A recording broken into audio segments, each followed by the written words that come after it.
So I can start slowly, yes.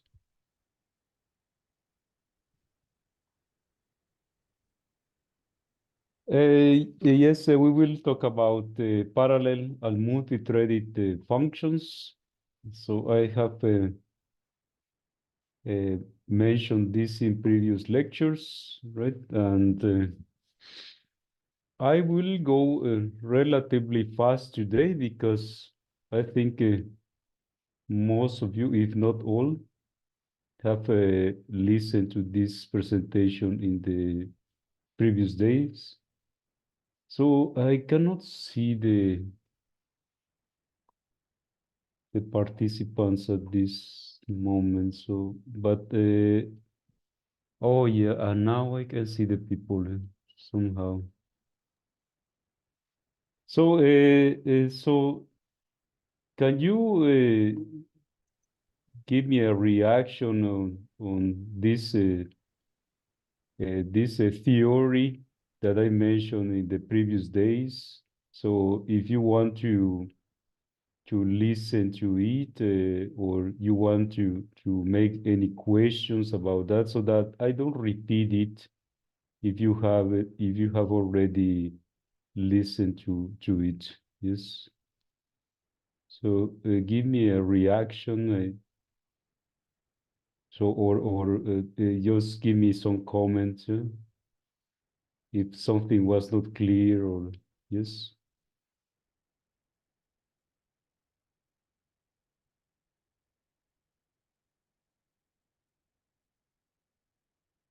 Maybe write some comment on the chat. Yes, so I can see so that I can see if you want to listen to some specific part. Yeah.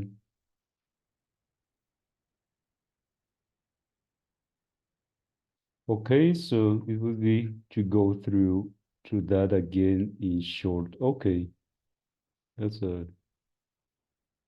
okay. Okay, sounds good. It's good, good. Yes, the goal of this section is to show you that there are several features in the three languages, R, Python, Julia, so that you can parallelize expensive parts of your code. Yeah? So this is an architecture that you can find on Kebnekaise, Rackham, and also in your standard laptop or PC. This is very common now. That's why when you look at the specifications of your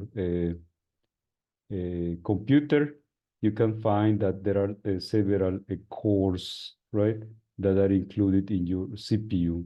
So all these cores share some memory, right? And the advantage is that here you can the memory or the bandwidth is relatively big, right? So the memory transfer is very efficient among these cores. This called shared memory, and also on Kebnekaise, Rakan, and other clusters. In Sweden, we can find this distributed memory where the cores share some data. Yes, but in this case, they need to send and receive messages. But locally, the cores can also share some memory, which is fast, yes, or is faster than if they transfer the memory across the nodes, right? So here are some numbers. In Kebnekaise, for instance, we have 14 cores that can share up to 64 gigabytes, and this should be more than what you have in a standard laptop or even in your PC if you are working in your lab. Yeah. So this is the so-called node on Kebnekaise, and here you can see the 14 cores that share some memory here. And in a standard node, there are two sockets, right?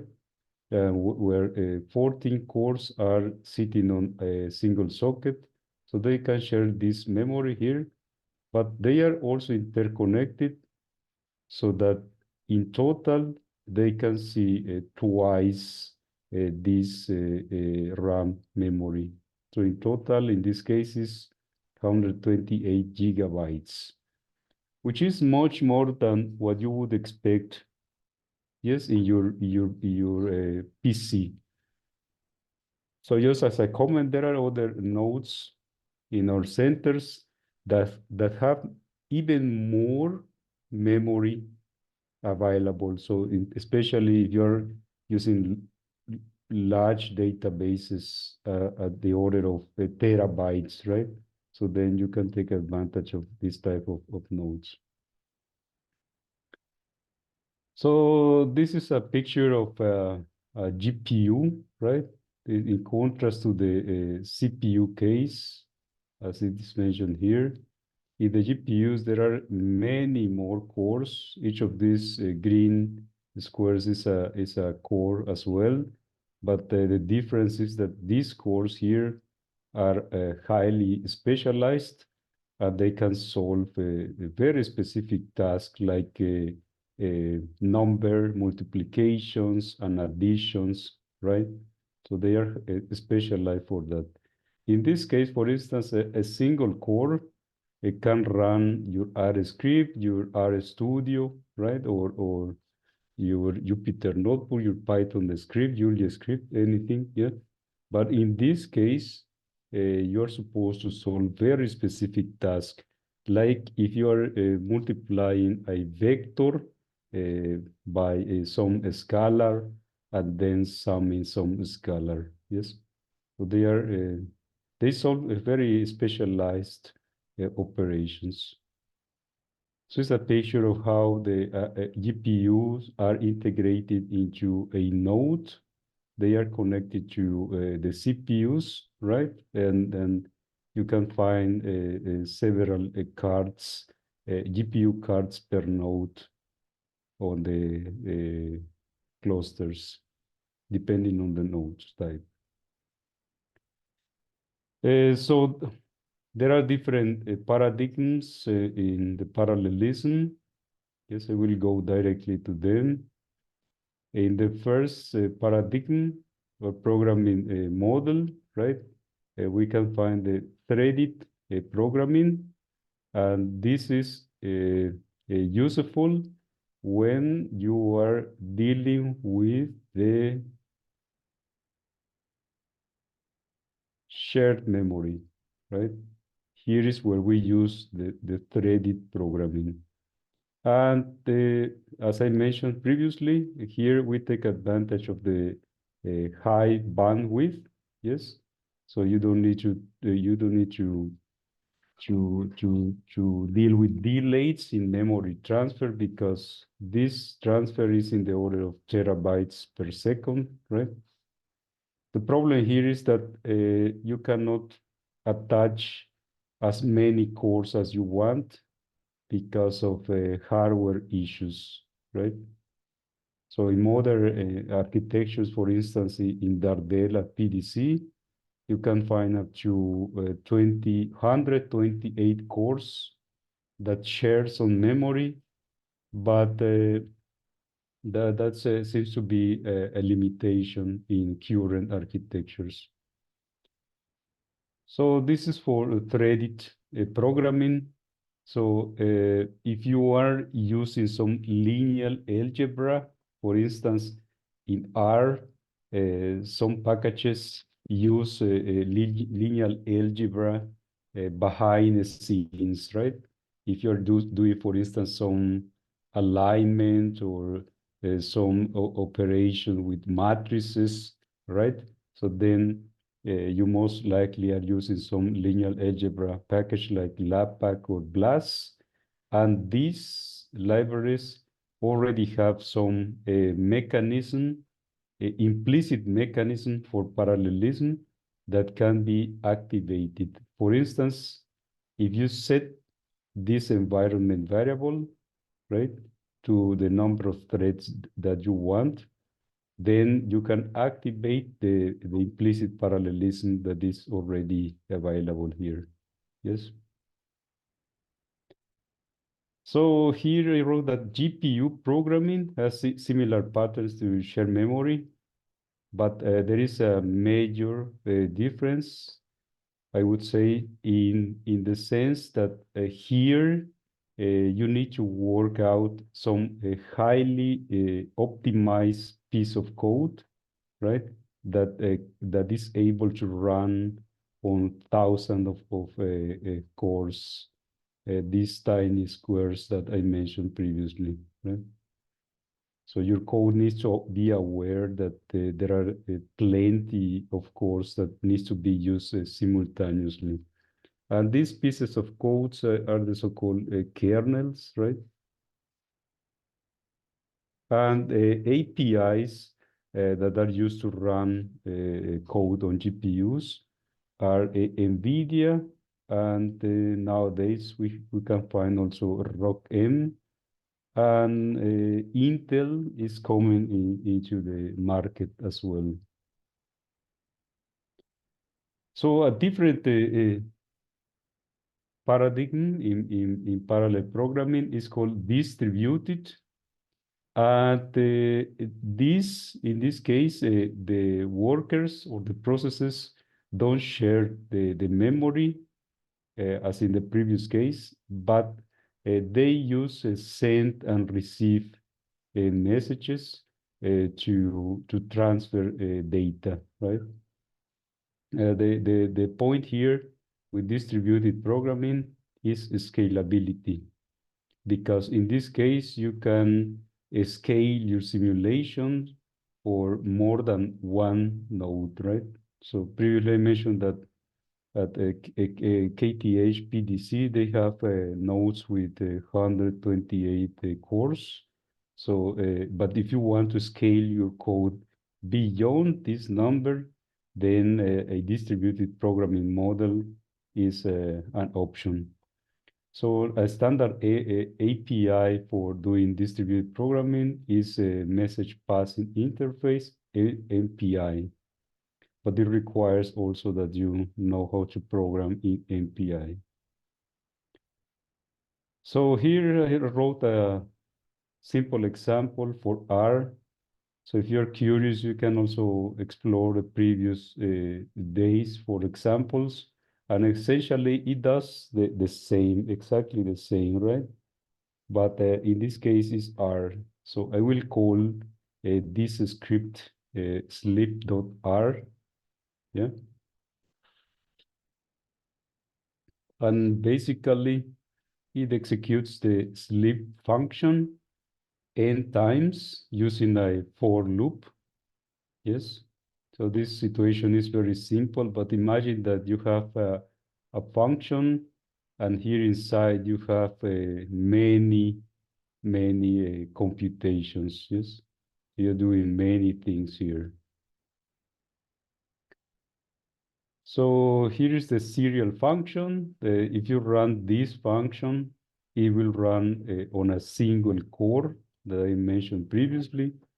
And because we have 6 iterations and you're executing the sleep function 6 times, so it will take in total is around 6 seconds.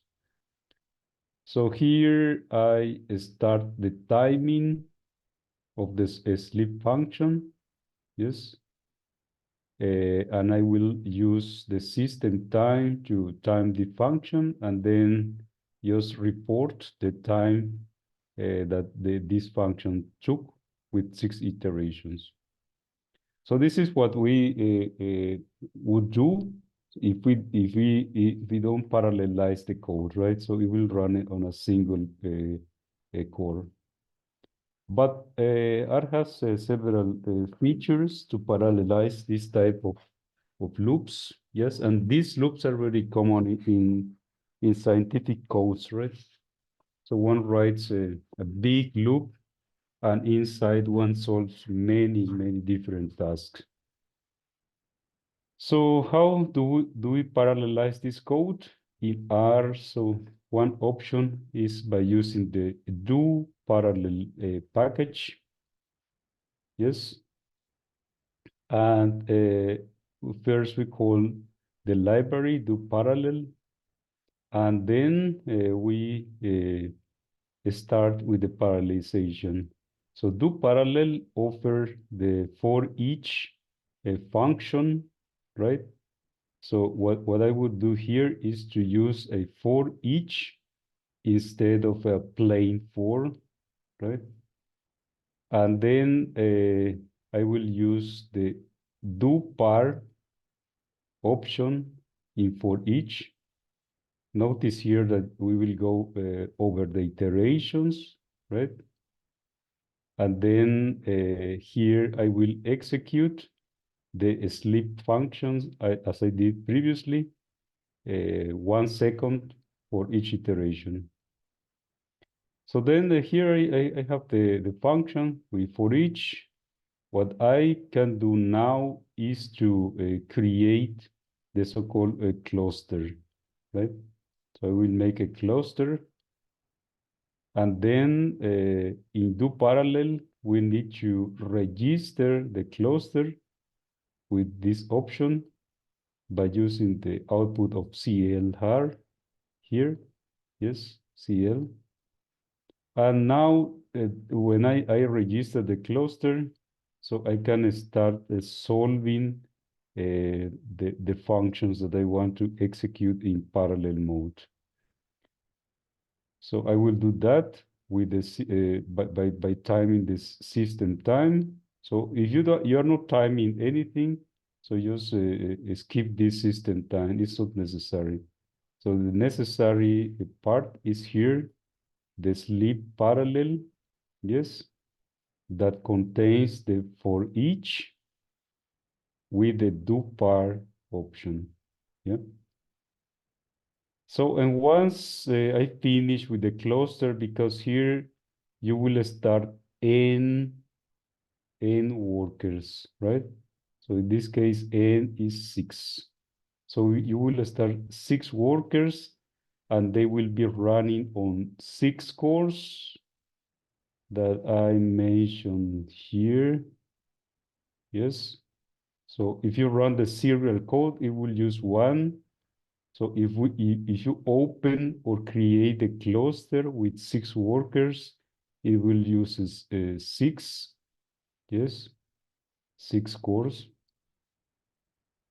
Then you can solve this function only, or maybe you have other functions that can be executed in parallel mode, and you can include them also here inside the cluster. And when you're done with the cluster, you just stop it. And in this case, I report the time that it took in parallel mode. Yeah? So how to deal with this script? I will copy that, yes. Then I will go to my session, for instance, here in HPC2N. I go and write it, sleep.r.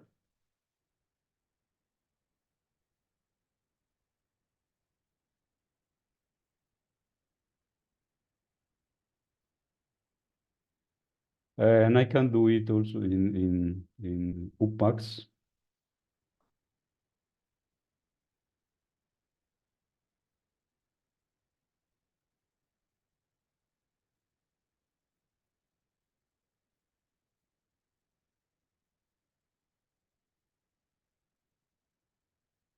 So the script should be there. It's called sleep.r.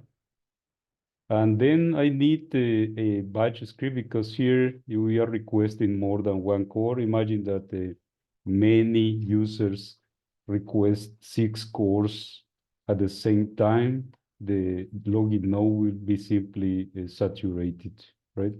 So the other users will be affected if we use this type of simulations. So that's why I will grab a script that was used previously in the batch R session. So I will use this one, right? I will also copy the text. And here I will create a job called job r.sh.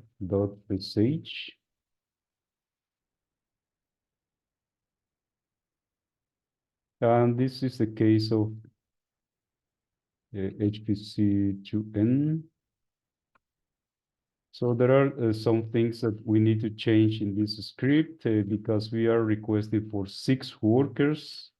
I will change this number to 6, right? Here we import the modules for R, and then we run the script with this line. And the name of the script is here, sleep.r. In the case of upmax, I can also copy the script. I will call it as well job.r.sh.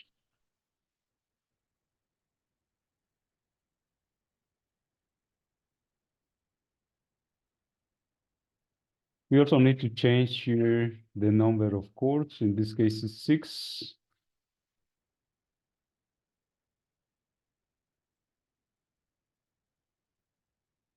And the script here is also called sleep.r. Notice the difference in how the packages are loaded at upmax. Now that the script is ready, I can submit it with the job r.sh. So I haven't mentioned this before, but at HPC2N, we have the tool called job usage. And then we can copy this number here, which is the job ID, paste it beside job usage, and you will get this URL. So I like this feature, right? Because then I can paste it in my local browser. We'll paste this. And then here you can see some statistics after the job starts, right? And you will see how well or how badly your resources are being used. It will show the resource in percentage. So if you allocated 6 cores, that will be your 100%. Yeah. So the script also needs to be heavy enough, right? So it need to last several minutes so that the statistics can be displayed. If the job is too short, and as in this case, you won't see any statistics. Yeah. This is especially good, for instance, if you're requesting several cores and you don't know exactly if your simulation is using all these cores at all, right? So maybe you requested it for 28, and when you watch the statistics, it says that you're using just 4%, yes, which means that maybe 1 core is only used. So this will allow you to monitor your resources usage. So once when it finishes, then I can check the output and see if that ran well.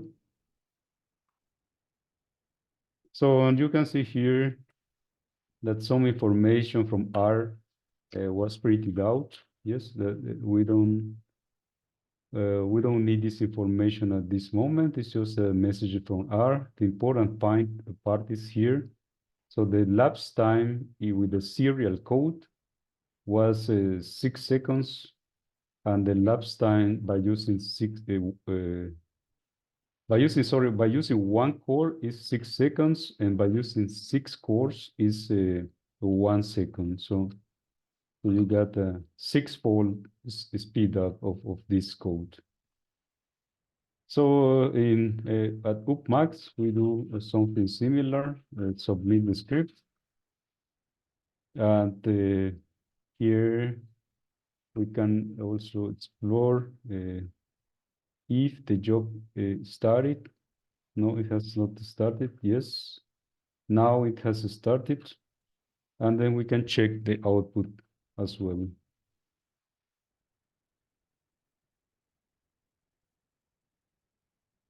So you can see also that in this case, it took 6 seconds and with 1 core and 1 second with 6 cores. So also the speed up is around six times.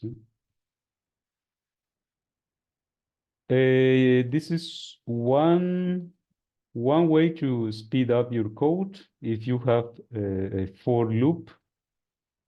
So the main idea is that you have a for loop, which is very expensive, right?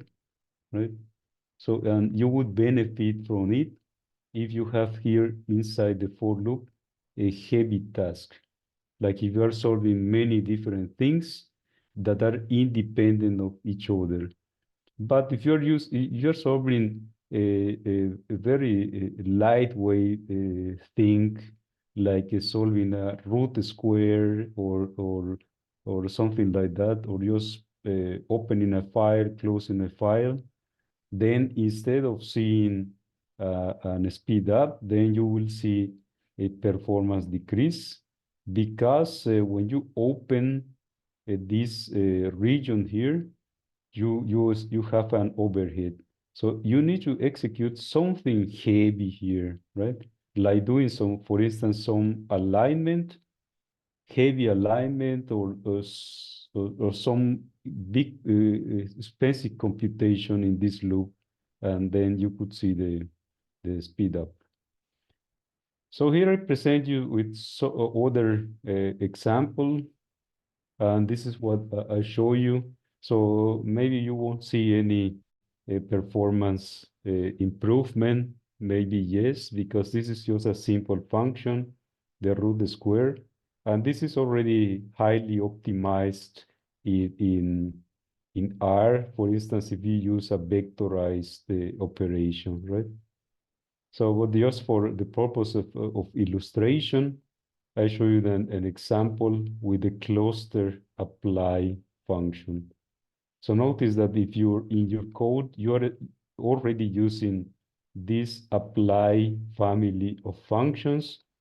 Most likely there is a counterpart that can parallelize your code. So you can also run this code with a simple apply function. But in this case, if we use the cluster apply, then we can define some workers, as in this case, I'm using 4 workers. And then you can compute this in parallel mode by using 4 workers. An additional thing was that here I'm using R script to execute with these options, right? While if you were careful or you notice that, so in the script we can use also R, yes, with these other options, yes. So notice here that for R we need the flag here to call the script name. So in general, I prefer to use R script because in R script, you can also use command line arguments. For instance, if you put here, besides the script name, some values, then these values can be read inside your R script. And this makes a big difference. If you use a plain R instead, as I am here doing here, and you don't need arguments, then it's okay, right? Otherwise, if you need arguments, R script is a very nice option. So you can run this with a similar batch job, yes, and you will see the results. Here I show you one exercise that you can do. similar to the previous days. It takes a data frame, yes, and you create some subsets, then create and make a cluster, partition the data into some subsets, and then run this for each function for some iterations, then collect the subset, and then create the subset and process the subset. Finally, you stop the cluster and print out the results. The goal is to compute the mean of this second column, which is called value. Yeah. So we can do this easily, or maybe in a faster way, maybe if you are dealing with a small data set and we don't need to parallelize that. But imagine that you have more complex operations and you are not dealing only with one column, but you are dealing with many columns at the time. And these operations is very expensive. So maybe you can apply a similar idea as it is here with for each loop, and then you can get some speed up in your code. So there are some batch scripts that you can use for Max and for HPC2N. Yes, that's it from my side. So if there is any questions, just let us know.